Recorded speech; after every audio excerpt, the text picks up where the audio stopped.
So I am talking about fear in the city, and reading over what I've been reading. I think honestly, overcoming fear in the city is probably the better way to put it. I know our first speaker mentioned the first city in the Bible, the city of Cain, and there's plenty other cities in the Bible as well that we read about that deal with a lot of fear. Cities like Babylon, or the Tower of Babel, or cities like Samaria, or Nineveh, or Jerusalem itself. And then even today, we see cities today as well that fear is a very common issue in cities. So I'm going to give you a little bit of a history lesson. I'm a teacher, so I have two of my students here, so I feel like I'm slightly at school. But I'm going to give you a little bit of a history lesson that I think will help explain how we overcome fear in cities. So when Franklin D. Roosevelt became the 32nd president of our country, the U.S. was in a lot of distress and crisis. The time was the Great Depression. It's a very difficult time in U.S. history. And the country needed a lot of hope. And so President Roosevelt, on the day of his inauguration, March 4th, 1933, he delivered a speech, and in the speech, he made a quote that is a very common one when people talk about fear. And he said, "The only thing we have to fear," and I think you probably know, is what? Fear itself. Now, when Roosevelt said those words, he was making it clear the number one enemy of the U.S. at the time was not the Depression, it was the fear that people were facing because of the Depression, right? People did not have jobs, people lost their home, people lost all their money. It's a time of fear. So fear, as one psychologist puts it, is a monster that sends shivers down your spine. Fear often will steal your thoughts, hijack your dreams, your willpower. You don't want to do anything. Fear makes you forget what you know and will even make you lose sight of who you are. Fear makes you think that God himself is insignificant in the face of your problems and challenges. Fear makes you search for what you think people can solve when only Jesus himself can solve it. So in cities in particular, fear is a very common thing in the past and today as well. It's a very complex, difficult issue that solving it is hard. It's not an easy thing, and it affects people of all ages. And there's 4 specific ways that are common today of how people even start to feel this feeling of fear in cities. One of them is crime and violence. The idea of not being safe automatically probably makes a lot of us fearful, especially when it comes to things like crime and violence. Things like being robbed or being physically assaulted or the threat of murder, that generates real fear in people. Number 2, people in cities have to deal with getting around, transporting themselves to school, to work, those kind of things. And doing that can be fearful, whether it's driving yourself. Accidents happen on the road. You can't control the people who are driving, so that can be scary and fearful. And even for people who take public transportation, buses or trains, dealing with other people who you're riding with, that can be fearful as well. You don't know who they are or what they might do to you. Thirdly, the social pressures we face and things from the media also increase the feeling of fear in people as well. So for example, reading stories in the news or seeing something on Facebook or seeing something else online, that gives people an unhealthy feeling of fear. They might start to not truly have a real picture of what's going on in the world because a lot of the stories they read might deal with those kinds of things that may make them scared. And fourthly, people today are very distrustful of our public institutions, things like the police, our school system, our healthcare system. There's a lot of issues with those things, and people become fearful of those as well. So when we're faced with all 4 of those things and then whatever else that makes us afraid, what do we do? How do we overcome?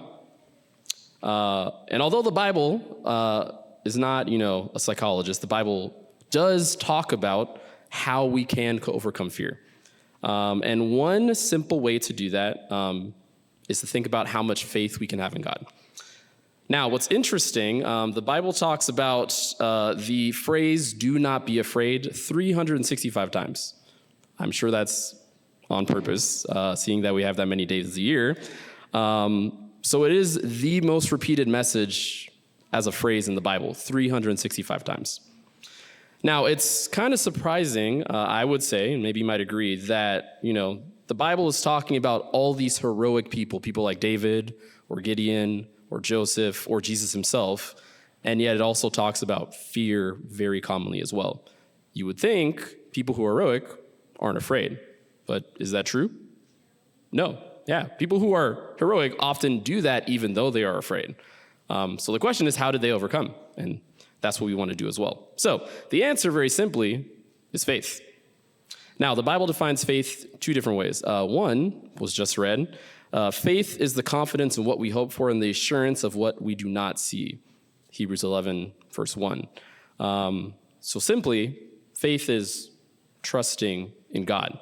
And later on in the same chapter, Hebrews 11, verse 6, it continues and says, "And without faith, it is impossible to please God, because anyone who comes to him must believe that he exists and that he rewards those who earnestly seek him." So it's important that not just any kind of faith will overcome fear. So you can have faith in something. I have faith that my car will start in the morning so I can get to school on time. Or you might have faith that when you drive over a bridge on I-5, the bridge is not going to collapse while you're driving over it. But there's a certain kind of faith we have to really overcome fear. All right, the faith that truly conquers fear first accepts the existence of God. You actually have to believe that God exists in order to have that kind of faith. Believing in God is the first step towards living a victorious life. Those who believe in God have a compass that guides them through the difficulties of this world. And on the other hand, for those that don't believe in God, the world can seem very strange, very fearful, very confusing, very discouraging. So belief in God is a very big part of overcoming fear that you might have, especially if you live in a city. And once you have that belief in God, trusting in God is the next step in overcoming fear as well. Once you trust God, everything changes. Things are transformed. Trusting in God frees us from the negative effects of the past and from the negative emotions that we might feel right now in the present as well. By trusting that everything is in the hands of our Creator, we live without fear, knowing that nothing happens without His consent. Okay. And to kind of close, a different history lesson. Now, this past month was Black History Month, the month of February, and the amazing thing I love about that month is it takes time to celebrate and remember the struggles, the achievements, and just the overall history of African Americans in our country. And there's a lot of people in American history, but especially a lot of African American historical figures that really had to overcome fear. One of those people, you may know, is Harriet Tubman. Now, Harriet lived at a time when slavery was a nightmare in the United States. She was born as a slave. Both her parents were slaves. And she was in slavery for 27 years of her life. I am 27 years old, so I can't imagine how that would feel. But at a young age, Harriet did learn about God. She learned to understand who God was and had faith in God and trusted that eventually the nightmare, the fear of the slavery she was in would end. And so when she was 27, she escaped from slavery, escaped north to the city of Philadelphia, and on her journey faced a lot of dangers. And the amazing thing is that she went back into that danger to then save her family, her friends, and then even people she did not know. And she became known as Moses to people during that time because of the fact that she saved over 300 people from the fear of slavery, the terror of slavery. And she did more than that. She fought in the Civil War. She helped with fighting for women's rights in the U.S.